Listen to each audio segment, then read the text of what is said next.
Estamos abordando a exortação apostólica Amoris Laetitia, do Papa Francisco, numa perspectiva antropológica, mas também numa perspectiva do cuidado pastoral com as famílias. Ou seja, o que está na base teórica, teológica da Amoris Laetitia, mas como isso pode ser traduzido na prática pastoral, ou seja, como que as nossas lideranças, agentes da pastoral familiar, presbíteros, bispos, demais lideranças, podem, a partir dessa base, contribuir para o cuidado pastoral das famílias. Então, há uma dimensão teológica, mais teórica, eu diria, mas há também uma dimensão prática. A relevância desse tema é absurda, no sentido de que, quando a gente fala de família, a gente está falando de uma realidade que não é só social, mas ela implica também o agir da igreja. A igreja está no mundo, a igreja está nas sociedades, nas culturas. Então, falar hoje de família, falar do cuidado da família, a partir da perspectiva teológica, do magistério da igreja, é falar sobretudo de um elemento de proximidade, falar sobretudo de um elemento de envolvimento com as famílias. Haja vista que hoje, numa sociedade do hiperindividualismo, sociedade do consumo, a sociedade da rapidez, a sociedade da inteligência artificial, as relações ficam cada vez mais esvaziadas. Então, falar de família não é falar só de como ser pai, como ser mãe, como ser filho. Não, é falar de como relacionar-se com quem está próximo e transbordar isso para o nosso relacionamento cultural, social, em especial na igreja. Porque na igreja, que é comunhão, a gente é família de Deus, né? Então, sendo família de Deus, a gente também é chamado a relacionar-se como família na comunidade. A escolha dos bispos por esse tema, claro, se deve ao fato de que também com a Páscoa do Papa Francisco, a CNBB vai então aprovar posteriormente as suas novas diretrizes da ação evangelizadora, mas providencialmente este tema vem porque ele está na base da ação pastoral da igreja. A igreja, e aí pensando sobretudo a igreja do Paraná, mas a igreja do Brasil, lida propriamente com contextos familiares diversos, plurais, e são estas pessoas, em especial nós leigos, que estamos envolvidos no trabalho, não só com as famílias, mas nos diversos serviços e ministérios eclesiais.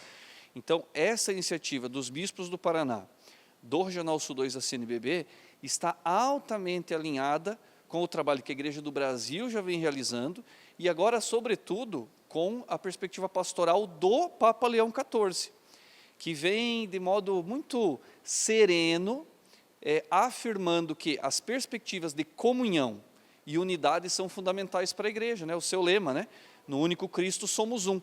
E qual é o núcleo de unidade do ponto de vista eclesial e social? É a família. Portanto, quase que por tabela, como a gente costuma dizer, a escolha dos bispos reflete não apenas sobre uma escolha temática de falar ou não sobre família, mas sobre uma opção pastoral de igreja, que quer ser próxima, quer ser cuidadora, quer ser samaritana, quer ser inclusiva, quer ser de fato uma igreja sinodal.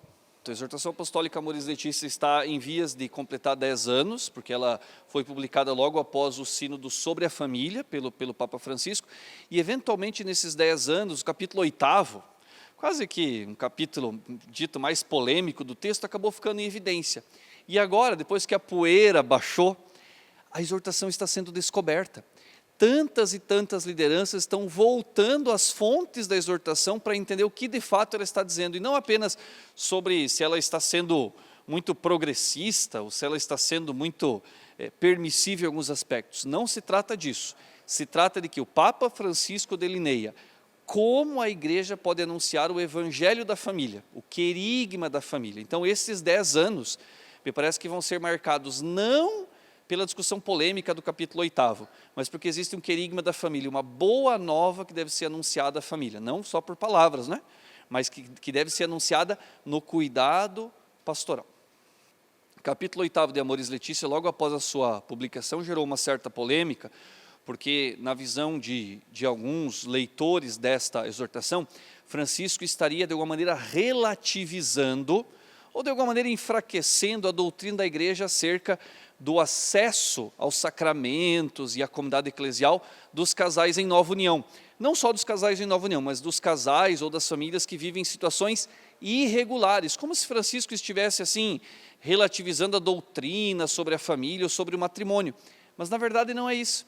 Então, esta certa tendência de julgar uma abertura assim um tanto quanto inconsequente do Papa Francisco não se sustenta, porque a grande pedra de toque do capítulo 8º se situa em torno de 3 verbos: acompanhar, integrar e discernir.